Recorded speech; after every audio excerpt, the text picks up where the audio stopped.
નમસ્કાર દર્શક મિત્રો, બ્રેકિંગ ન્યૂઝમાં આપનું હાર્દિક સ્વાગત છે। આપ જોઈ રહ્યા છો ગુજરાત ન્યૂઝ 24। દેવ ડેમનું પાણી છોડતા ડભોઈ તાલુકાની ઢાઢર નદી આસપાસના લોકો પરેશાન। ડભોઈ તાલુકાથી પસાર થતી ઢાઢર નદીમાં ઘોડાપુર આવતા 7 ગામ થયા સંપર્ક વિહોણા।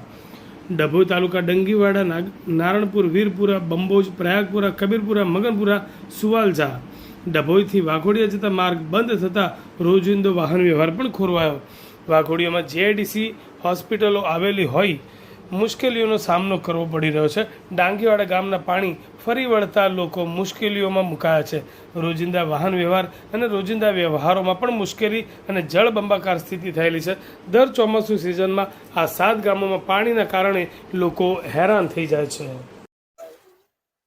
અત્યારે ડભોઈ તાલુકાના 7 ગામોમાં પાણી એટલું બધું આવી ગયું છે કે એકબીજા ગામે જવાની તકલીફ પડી રહી છે। અત્યારે ડભોઈથી વાઘોડિયા રોડ પર જતા પાણી ડંગીવાડાથી નારણપુરા સુધી ગઠોન ઉપર પાણી ભરાઈ ગયા છે અને એકબીજાને જવાની તકલીફ પડે છે અને પશુ પક્ષી જાન જનાવર અમારા ગાયો ભેંસોને પણ ચારો ચરવાનું મુસીબત પડી છે અને અત્યારે કોઈ પણ વાહન વ્યવહાર બંધ છે અને અત્યારે કોઈ આવું પણ નહીં, અહીંયા ડંગીવાડાથી નીકળાય એવું છે નહીં વાઘોડિયા રોડ પર જતા।